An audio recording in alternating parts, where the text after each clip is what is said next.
last 10 years or so, scientists have dropped that rather decorous indifference to religious conviction that until 1980 or so they had maintained, when the great logician Kurt Gödel published an ontological proof for the existence of God. And this is one of the figures, the seminal figures of the 20th century. He published it, or he circulated it to his friends, and immediately he wrote all his friends, and don't get me wrong, I'm not a believer. I did this as an intellectual exercise just to test my own intellectual strength. Every man is curious about the limits of his power, is he not? That's changed. That's changed.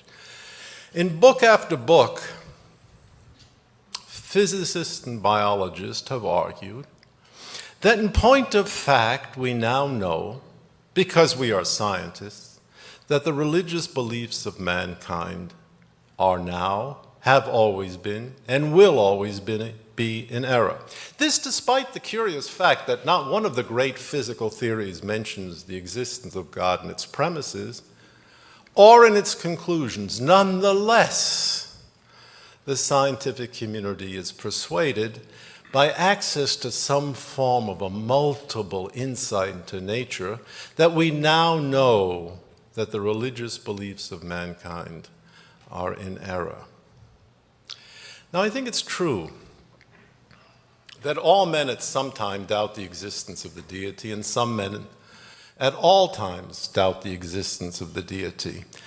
I don't mean to say that this is good or bad. I think it's the human condition. We grope, we're in the dark, we're not sure of what we're doing.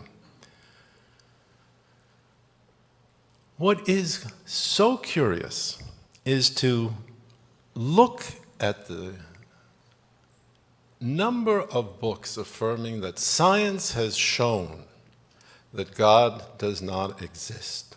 And that is a very emphatic declaration. It's like the declaration that there is no number between 4 and 5. That's a demonstrable fact. There is no natural number between 4 and 5.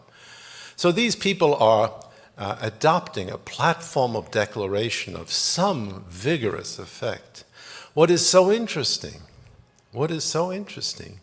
is to see that directly after the books have made it to the bestseller list, in conversation or in interviews, or in scribbles not widely noted, they walk that particular dog back discreetly.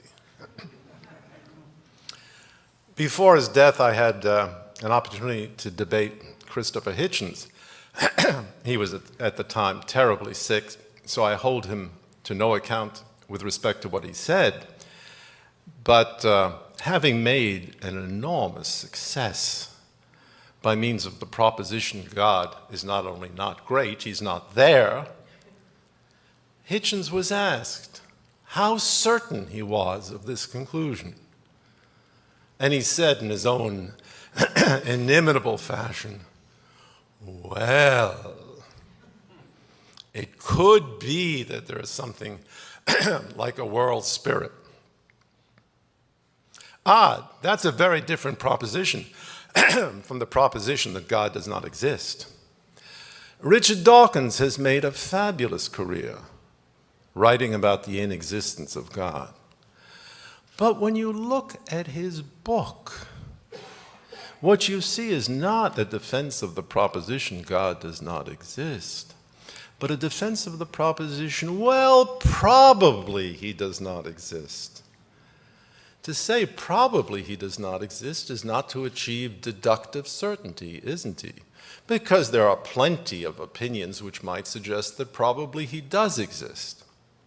In case after case, it's apparent that this vigorous, ebullient defense of atheism, when examined, repairs to the standard view that human beings have held since time immemorial, which is, it could be, or on the other hand, maybe not. In a remarkable series of studies, Freud discussed the neurotic personality, and he made a striking observation. He said, So far as the neurotic personality goes, the neuroticism is expressed in a variety of ways.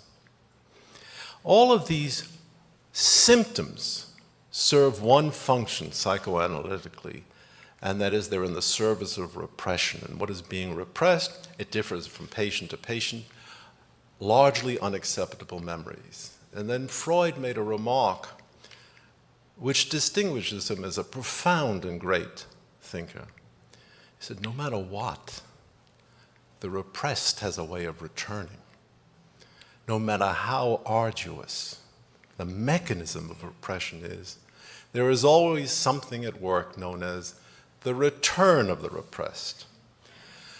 When you look at the climactic enthusiasm for the new atheism, in London there's a bus with a placard on the side.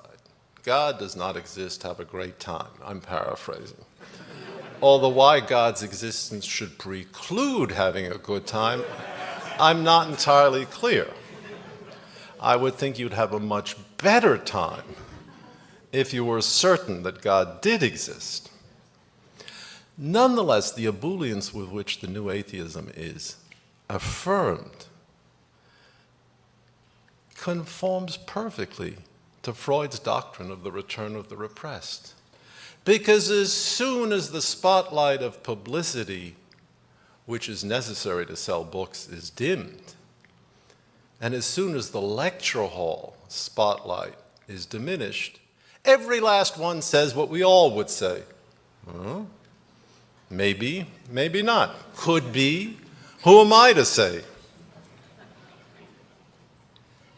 That is the return of the repressed. And that is a point of criticism of the doctrine that the sciences have a unique form of accessibility to reality.